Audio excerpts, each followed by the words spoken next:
Hey there, everyone. So, before Batman made his first appearance on the big screen, or before Superman became a household name, there was a time where superhero adaptations were not, a big thing. There were some weekly theatrical experiences where audience would return to theaters every weekend to see what happened next. After starting this marathon with Adventures of Captain Marvel, we are continuing our journey towards the earliest day of DC adaptation. And this time we are looking at a hero who even many comic book fans today might not even recognize. Welcome back to the DC Ultimate Marathon.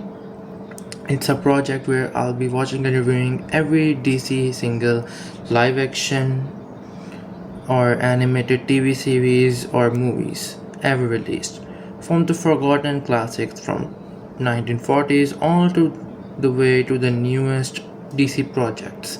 And today we are talking about a series called Spy Smasher from 1942.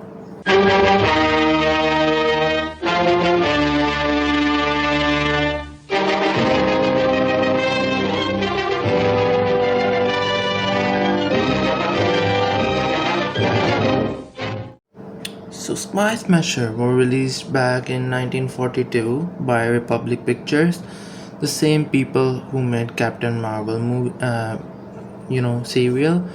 It is a 12 chapter theatrical serial based on the Fawcett comic character. While Captain Marvel became one of the most famous superheroes of the Golden Age, Spy Smasher still remained one of our most forgotten characters. Unlike many superheroes, Spy Smasher doesn't have any superpowers similar to Batman, but instead he relies on his intelligence, combat skills, gadgets, and determination to fight against evil. Like other serials from this era, Spy Smasher was originally released chapter by chapter in theaters, which each episode was ending on a cliffhanger which was designed to bring audiences back to the following week to watch the same serial.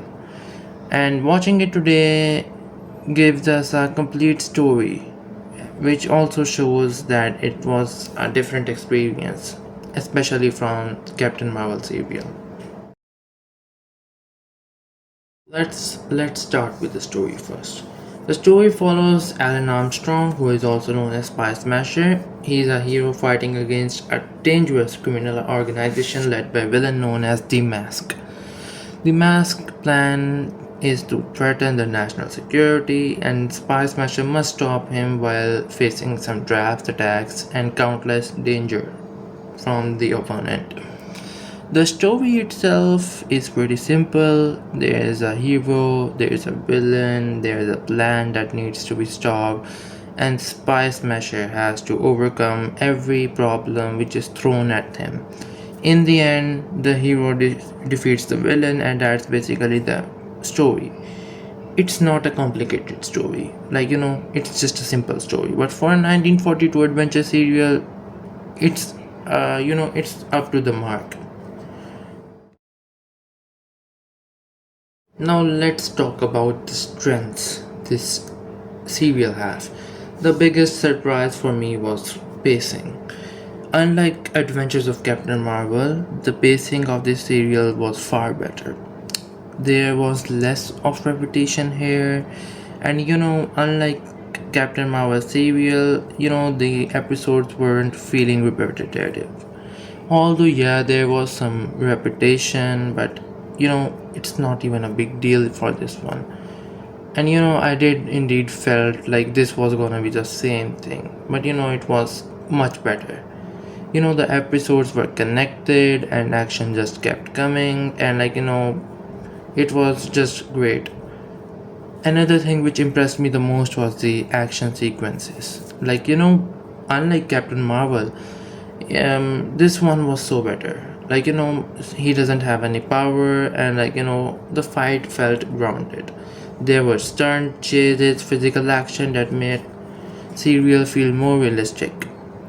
And the action still holds up. It's not goofy, it's not cringy, but it's great.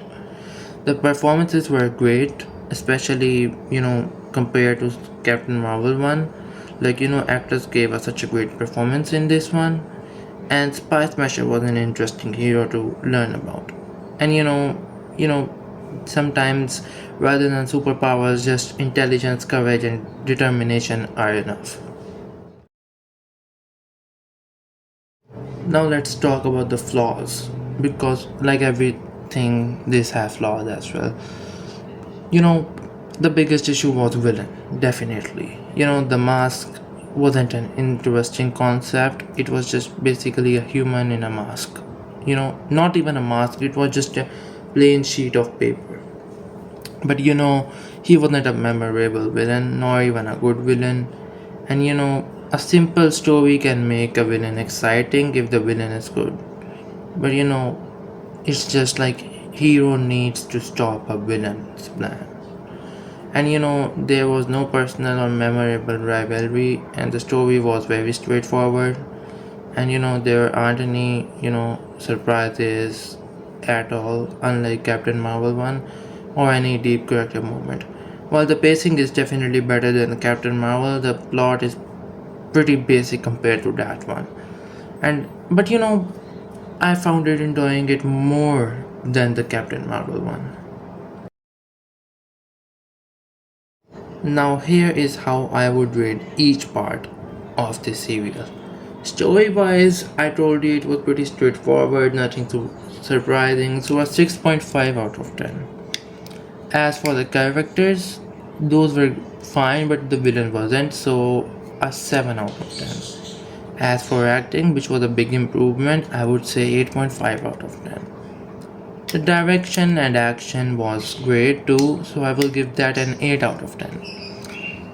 I can't confirm comic accuracy for certain reasons because I haven't read anything about this character at all, so we'll be skipping this one.